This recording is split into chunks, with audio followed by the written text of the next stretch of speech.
মানবসৃষ্ট ও প্রাকৃতিক দুর্যোগে প্রতিনিয়ত বিলুপ্তের পথে বন্যপ্রাণী।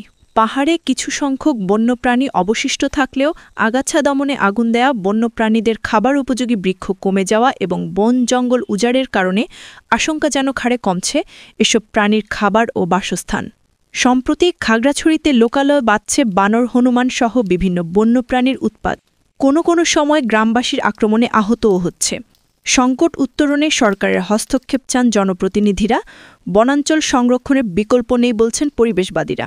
খাগড়াছড়ি থেকে বিপ্লব তালুকদারের প্রতিবেদনে দেখুন বিস্তারিত। খাগড়াছড়িতে অপরিকল্পিত বনায়ন, আগাছা দমনে পাহাড়ে আগুন দেয়া, বন্যপ্রাণীদের খাবার উপযোগী বৃক্ষ কমে যাওয়া এবং একক ও মিশ্র শ্রেণীর বানান করতে কাটা হচ্ছে বন জঙ্গল। এতে একদিকে ধ্বংস হচ্ছে প্রাকৃতিক ভারসাম্য, অন্যদিকে বাসস্থান হারাচ্ছে বন্যপ্রাণী। ফলে প্রতিনিয়ত সংকট তীব্র হচ্ছে বন ও জঙ্গলের উপর নির্ভরশীল প্রাণীগুলোর। বিগত কয়েক বছর ধরে খাগড়াছড়ির রামগড়, মাটিরাঙ্গা, গুইমারা উপজেলার লোকালয়ে খাবারে খুঁজে আসতে শুরু করেছে বানর, হনুমানসহ বিভিন্ন বন্যপ্রাণী।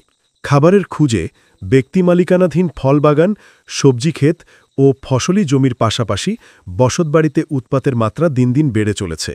অনেক সময় বানরের আক্রমণে আহত হচ্ছে নারী ও শিশুরা। লোকালয় কোনো কোনো সময় গ্রামবাসীদের হাতে আক্রান্ত হচ্ছে বন্যপ্রাণী। স্থানীয় জনপ্রতিনিধিরা বলছেন, বানরের উৎপাতে গ্রামবাসী অতিষ্ঠ হয়ে পড়েছেন। বন্যপ্রাণী সংরক্ষণের সরকারি উদ্যোগ নেয়ার দাবি জানান কেউ কেউ। পরিবেশবাদীরা বলছেন, প্রাকৃতিক বন ও জীব বৈচিত্র্য সংরক্ষণের বিকল্প নেই এই সংকট মোকাবেলায়। বানর আসে সংস্কৃতি নষ্ট করে আর কি, আমরা ধান, তৈ তরকারি এগুলো নষ্ট করে, সিঁড়ি নিয়ে যায়, ফেফড়ে তরকারি এগুলো নষ্ট করিলে বেশিরভাগ। আর এখন চারিপাশে গাছপালা নাই, তো এই কারণে বেশি অত্যাচার করতেছে বানরে। এরকম আজ কয় বছর, আজ 5 বছর 6 বছর তো লাগে, এরকম হাতারে দাম চাম চায় না, আন্দা করিলে যাই গাছ টাছ সব নষ্ট করে ফেলায়। আর কুমড়া টুমড়া সব বুকে করে নিয়ে ফেলায়, খাই ফেলায়। ধান টান সব নিয়ে ফেলায়, খাই ফেলায়, তুলি তুলি খাই ফেলায়।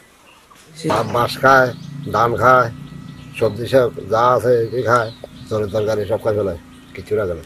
আগে কম আছে না, সবাই বিভিন্ন দূরে মনে পাহাড়ে গাছগাছালা আছে, গাছের গোড়া গাড়ি খাইছে। এখন তো আর কিছু নেই, সব সেগুন বাগান। এই বানর লোকালয়ে চলে আসছে। এখন বাড়ির আঙ্গিনায় এসে পেঁপে, মানে বিভিন্ন সবজি এবং ফলমূল খেয়ে ফেলতেছে, চিনিয়ে নিচ্ছে এবং বাচ্চাদেরকে মানে ভয় দেখাচ্ছে। কারণ আমার মনে হচ্ছে এটা বন জঙ্গলে তাদের খাবারের যথেষ্ট অভাব, এই কারণে বানরগুলো লোকালয়ে চলে আসছে।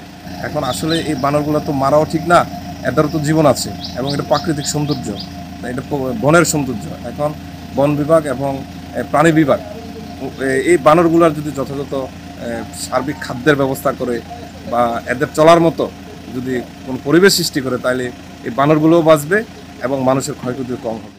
প্রাকৃতিক বন ধ্বংস না করা ও প্রাকৃতিক পরিবেশ অক্ষুণ্ণ রেখে বসতি স্থাপন, সামাজিক বনায়ন সৃষ্টি এবং জৈব বৈচিত্র্য সংরক্ষণের মাধ্যমেই বন্য পশুপাখি রক্ষা করা সম্ভব বলে জানান এই বন কর্মকর্তা। এখন যদি আমি গাছটা না রাখি তাহলে তো প্রজাপতি বাঁচবে না। তো এই যে একটা ইকোসিস্টেম, এই ইকোসিস্টেমে প্রতিটা জিনিস, এই ছড়া থেকে শুরু করে প্রাণী থেকে শুরু করে গাছপালা থেকে শুরু করে সব কিছুই খুবই জরুরি। এখন ও কি খাচ্ছে, ওর খাওয়ার দিকে আমরা যদি খেয়াল করি, ও বিশেষ করে শীতের মৌসুম ছাড়া অন্য মৌসুমে দেখা যায় ও কিছু টিকটিকি পাচ্ছে বা কোনো পোকা টোকা খাচ্ছে, এর বেশি কিছু ও প্রাণী জগতে তোমরা খেতে পারে না। ওটা যদি এখন ওই পোকাগুলো যদি কিভাবে হচ্ছে, ও ওই পোকাগুলো কি খাচ্ছে, ওই পোকাগুলোটা দেখাচ্ছে লতার পাতা খাচ্ছে অথবা কিছু ঘাস খাচ্ছে বা ছোট ছোট ঝোপের কিছু উদ্ভিদের যেটা ওর হোস্ট প্ল্যান্ট, ওগুলো খেয়ে কিন্তু ওই পোকাগুলো বড় হচ্ছে। তো এখন যদি আমি ওই ঘাসটা বা ওই লতাটা বা ওই যেটা আমার কাছে বলে যে বাজে গাছ, হ্যাঁ এটা খুব কমনলি সবাই সবকিছু বলে যে বাজে গাছ বাজে গাছ। খাগড়াছড়িতে বন বিভাগের কার্যক্রম থাকলেও বন্যপ্রাণী ও প্রকৃতি সংরক্ষণ বিভাগের কার্যক্রম না থাকায় বন্যপ্রাণীর এমন দুঃসময় নেই কোনো উদ্যোগ।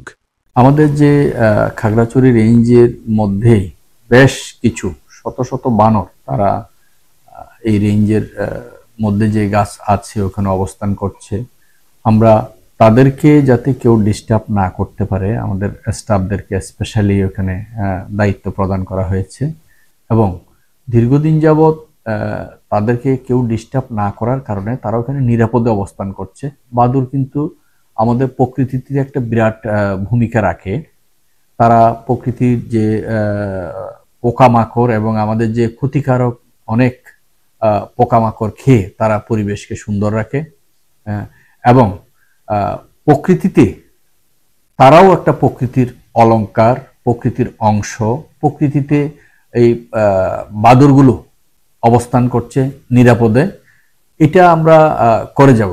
আমরা মনে করি যে বন বিভাগ এই প্রকৃতির বন্য প্রাণীদেরকে রক্ষা করার জন্য এটা আমাদের একটা ম্যান্ডেট আছে। আমরা এদেরকে রক্ষা করা আমাদের দায়িত্ব।